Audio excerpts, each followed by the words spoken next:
They don't negotiate. They don't forgive. They don't forget. The humans just end you. The voice of Ambassador Karenk trembled as his words echoed in the vast chamber of the Galactic Council. His scaled hands gripped the podium, the black insignia of his defeated empire hanging limply from his shoulder. Before him, representatives of hundreds of species, clad in ceremonial robes, bioharnesses, or Neuralink exosuits, watched in silence. Karenk's face twitched as he glanced toward the human delegation, seated at the far end of the hall. 3 men in simple gray uniforms, no banners, no crests, just the small insignia of Earth on their collars. They came to us under a flag of truce. Karenk began, his voice steady despite the rising anger within him. Promised talks of peace, and when our council convened to meet them, our leaders unarmed, our cities open, do you know what they did? A hum of unease rippled through the rows of alien delegates. Karenk's voice rose, his anger breaking through. They bombed our capital from orbit. 8 million lives turned to ash before we could raise our shields. 8 million. For what? A single human freighter destroyed in a border skirmish, a mere misunderstanding.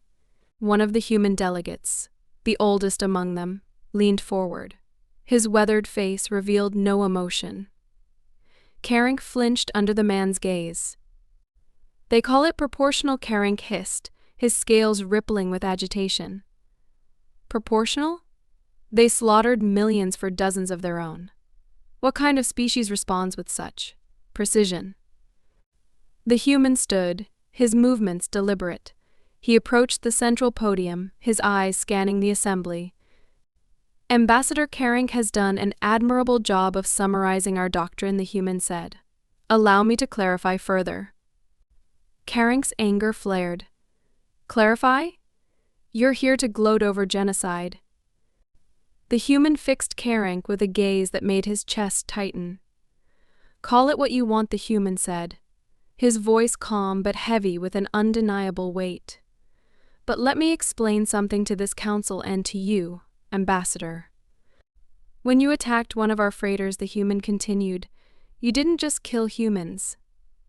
You murdered fathers, brothers, sons, families. And humans don't take kindly to that. Karenk let out a harsh laugh. So you exterminated our people, destroyed fleets, annihilated colonies because you were angry. The human replied simply, no, because we could. The silence that followed was suffocating. Karenk's teeth clicked nervously as he opened his mouth to retort, but the human raised a hand, silencing him. You see, the human continued, our history is written in blood. We fought ourselves for thousands of years. Wars over land, ideology, resources. Do you know what that does to a species? The council watched, some in horror, others in fascination, as the human gestured toward the starscape displayed on the chamber ceiling. It makes you efficient, he said. When survival is your only goal, mercy becomes a luxury. So when you killed our people, you didn't just declare war on a nation. You woke a species bred for conflict. And we don't stop until the threat is gone. Karenk's claws dug into the podium. You're monsters, he whispered. The human smiled faintly. We're survivors. And when you come after us, we make sure you don't get another chance. Karenk's mind reeled, memories of his shattered empire flooding back. He had been there when the first human fleets arrived, sleek, angular ships that moved like predators. His people's defenses, hailed as impenetrable, had fallen within hours. Their fleets, designed for intimidation and shows of force, had been torn apart by human vessels. Then the ground invasions began.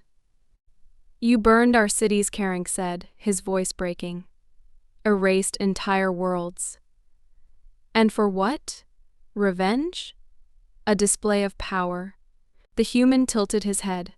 No, to ensure you'd never harm us again. Karenk's legs buckled, and he gripped the podium for support. The weight of their loss pressed down on him. His empire, once a beacon of strength in the galaxy, reduced to scattered survivors and ruined worlds. You call yourself civilized, Karenk said. But there's nothing civil about what you've done. You don't just fight wars, you end civilizations. The human regarded him for a long moment. You're right, he said. There's nothing civil about us. But you're still here, Ambassador. Your people still exist. What's left of them, Caring muttered. If we were the monsters you claim we are, you wouldn't be standing there, the human said. His voice was calm but firm. Caring felt a flicker of anger. You're trying to justify genocide with mercy. The human leaned closer. No, Ambassador. I'm explaining survival. Caring's vision blurred with rage. His lips quivered as he struggled to find words. Before he could speak, the human turned back to the council. To the rest of you, the human said. Addressing the assembly, let this serve as a warning. We don't seek conflict, but we won't shy away from it. Harm our people, and you'll pay the price.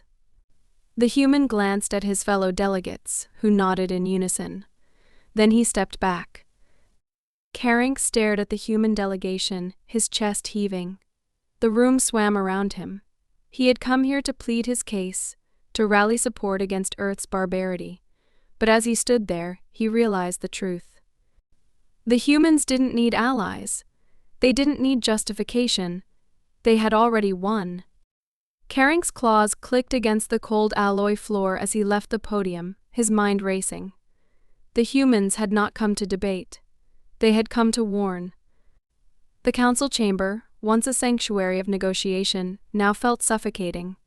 He could feel the stares of other ambassadors drilling into his back, some pitying, others silently calculating their positions after this brutal revelation. But the humans weren't finished. As Caring retreated to his seat, another human rose. He was younger, broader, with sharp features and a faint scar cutting across his cheek. His movements were deliberate as he stepped to the central podium, hands resting lightly on its edge. I'm Captain Vance, he began, his voice commanding. Commanding officer of the Hyperion. I was there when this all started. Caring flinched. The name Hyperion was etched into the annals of his people's despair, the flagship of humanity's Fourth Fleet, the ship that had led the orbital bombardment of Caring's homeworld, Takra. I was there when your fleet ambushed our freight convoy, Vance said, his eyes locking on Caring. It wasn't a skirmish. It was an execution. Caring bristled but held his tongue. They didn't just destroy the ships, Vance continued. They broadcasted it, sent us footage of our own people burning in the vacuum.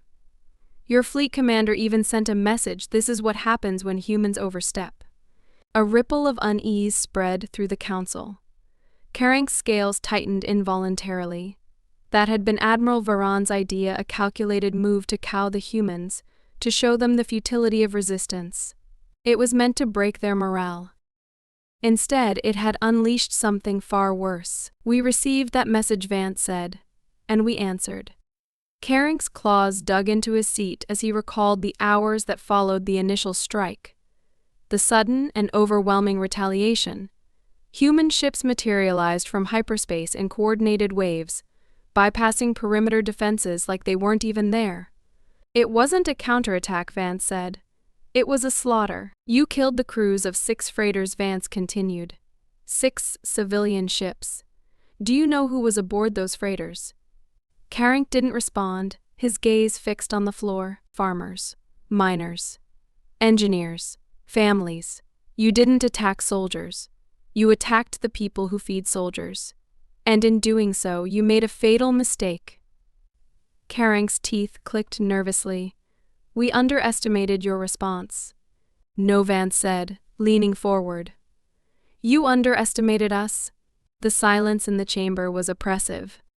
You thought humans were like you, Vance said, his voice sharp. That we'd negotiate. That we'd play by your rules. But we don't. When you target civilians, you're not just fighting a government, you're fighting all of us. Caring looked up, meeting Vance's gaze. For a moment, he thought he saw something there, something raw, something terrifying. It wasn't about the freighters, Caring said, his voice shaky. It was about sending a message. A display of strength to deter future encroachments. Vance tilted his head. And how did that work out for you? Carank felt a surge of anger. "You annihilated my people," he snapped. "Entire worlds wiped from existence. Is that your idea of proportionality?" Vance's lips twitched, possibly in a smirk.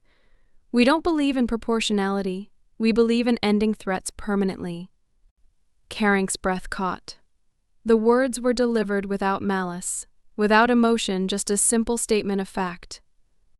"Your empire isn't the first to test us," Vance continued, addressing the council now.